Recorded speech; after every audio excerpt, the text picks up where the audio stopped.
Merry Christmas, everyone. I hope everyone enjoys today with their friends and family. Since there's literally nothing going on today in terms of news besides lonely men on social media begging for attention, pretending to be offended when someone tells them Merry Christmas, I wanted to take a moment and tell you guys how much I appreciate you for getting me through 2025. 2025 has, without a doubt, been the toughest year here on YouTube. And look. It's not just YouTube. I think 2025 has been a tough year for all of us. There was so much positivity. There was a sense of renewed hope coming into the year. The woke fungus had been defeated. Johnny B. Biden's 4-year reign of absolute terror was finally over. For the first time in a long time, conservatives were united, and it felt like things were getting better. Things were finally going to return to normal. And in some ways, they have. The Trumper has done some good things in his first 12 months. You never hear anything anymore about the southern border. Don Trump is doing everything that he can to clean up crime in major cities, even though doofus Democrats are doing everything they can to stop him.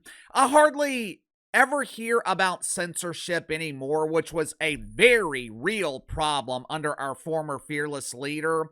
I remember in 2021 and 2022, I would have 2, 3, sometimes 4 videos in a week getting demonetized. Hell, in some cases, I had entire videos taken down.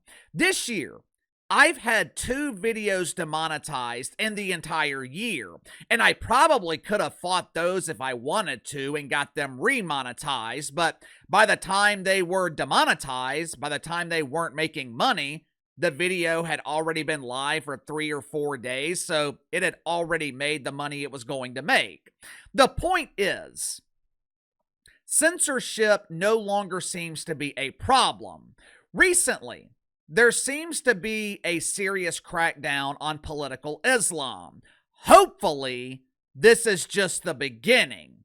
There have been some positive changes in 2025, but we still have a lot of problems. No matter how many times Don Trump says it, the economy is not doing all that great. Now, in Don's defense, a lot of these economic problems, they weren't created overnight.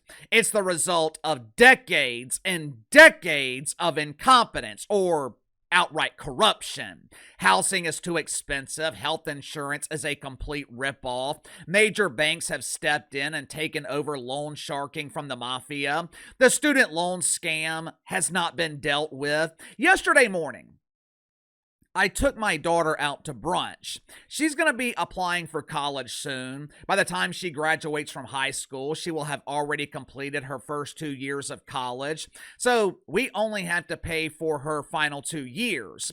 But like most kids her age, she's got all these dreams, all these aspirations, which, great. That's great. She's supposed to dream. It's my job to ensure that those dreams don't become nightmares. Lately, she's been talking about going to graduate school. She wants a master's degree. She wants to get a PhD. We're talking about it yesterday at brunch, and I asked her what field she's going to study. She tells me the field, and I look up the average and the maximum salary. I look up the average cost of tuition to get a PhD in that field. Initially, she wanted to go off to school for graduate school, but now she's wanting to leave for college right after high school. I told her, we'll cover tuition, but once you walk out the front door, you're making the choice to become an adult. There are plenty of major colleges right here in the city. You can live at home, save your money, and graduate with no debt. But like most kids, she wants her freedom. She wants to grow up. She wants to spread her wings. But anyway, she starts talking about student loans. I ask her how much she's going to borrow, and she says $80,000, $100,000.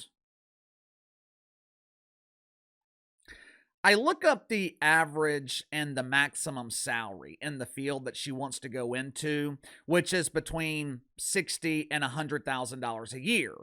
Obviously, I told her, do not do this. I am begging you not to do this to yourself. I did a very quick budget for her on the spot, assuming her student loan payment would be around $1,000 a month. I said, let me show you why my generation and your generation cannot get ahead. If you're making $80,000 a year after taxes and insurance, you're probably taking home around $60,000, $5,000 a month. With your massive student loan payment, along with rent and all these other bills, you're going to be left with $250 a month. You are one flat tire away from a financial crisis. She loves animals. She wants a dog or multiple dogs because she damn sure ain't taking my girls when she moves out. I said, you're not going to be able to afford a dog. We spend on average $500 a month to take care of our Yorkies. You're not going to have that because you're paying $1,000 a month on a student loan for the next decade. I'm not going to allow you to set yourself up for failure. Your generation, my generation, we were lied to. One of the reasons two generations have no buying power, they've been swindled out of thousands of dollars. They were told that college was the way to success, when the reality is, for millions of young people, college debt was the guaranteed way to failure. How can you buy a house when you're paying $1,000 every month to some doofus bank? That same bank, they won't give you a mortgage because you're a credit risk, but they'll damn sure give you 6 figures at 18 years old to get a college degree that pays you 5 figures. Someone please make it make sense. 2025 has been a tough year, but I appreciate you guys for being here with me along the way. Whether you are a subscriber or not, and to be honest with you, it almost seems like YouTube might be phasing out subscribers. They no longer display subscriber count on the video page. But either way, whether you're a subscriber or not, I appreciate you. I could not have made it through the year without you guys showing up for me every day. There were some rough months in 2025. March, June, October, November. Now, this month, things seem to be turning around, mainly because I've been focused more on sports-related content. I've actually had some of you guys reach out to me and ask me about that. I am not abandoning politics. There will still be political videos. We'll still be talking about the Yentas on The View. We'll still be talking about CNN and Caitlin Collins. Katie, woo! Katie, woo! Jazz Crockett, doofus Democrats, the American hero Scott Jennings. I am a real American. But interest in those topics has declined a little bit recently because there's been so much what I believe to be unnecessary drama in conservative media. Instead of fighting the party of the donkey, conservatives are fighting with each other. I don't get it. Megyn Kelly is telling her audience, or some in her audience, to fuck off. You know, maybe it's just me.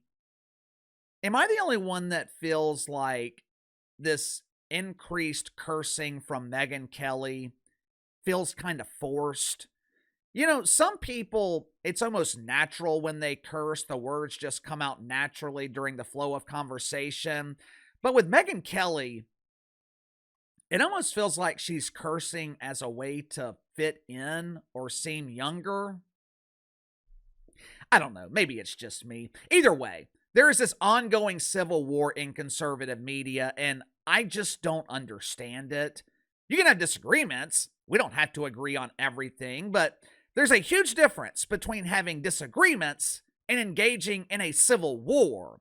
Charlie Kirk being murdered, that should have united us further. Hell, it should have united the entire country, but at this point, I don't think there's a path to unification with the far left. But with normal people, losing Charlie Kirk, that should have united us further. But instead, It seems to be a constant source of division. It's exhausting, and it has completely split the movement that Charlie Kirk helped create. It looks like Charlie Kirk was the glue that was holding all of us together. Anyway, with the news being slow today and with me spending the day with my family, I just wanted to take a moment this morning to tell you guys how much I appreciate you. Your support does not go unnoticed. I remember when I quit my job, I had just over 2,000 subscribers. I had enough money saved to live comfortably for 6, maybe 8 months. At the time, I thought all I needed was 50,000 subscribers. If I could just get 50,000 subscribers, I can make enough money to offset the income that I lost when I quit my job. 6 weeks after I quit, I was already making more than I did at my old job. And there has not been a day that's gone by where I have taken this for granted. I wake up every morning knowing that this could all disappear in an instant. YouTube is very volatile. Channels rise and fall in an instant. There are channels that were popular when I was starting out that no longer exist today. Longevity is tough. It's hard to obtain. I do my very best to treat your time like it's valuable because your time is valuable. And I do my best every day not to waste your time. The way I see it, if you're willing to give me your time, the least I can do is give you my very best. I appreciate you more than you'll ever know. For the last 5 years, you guys have allowed me to live my dream, and I look forward to being with you every day in 2026. Also, I'm finishing up the Huge Embarrassing Failure Awards. As of now, the video is scheduled to be released on New Year's Eve. I'm going to finish this weekend and send it off to my editor. If anything changes, I'll let you know, but unless something goes terribly wrong, the HEF Awards will be released on New Year's Eve. Enjoy the day with your family. I hope you guys have a great Christmas. I'll see you tomorrow.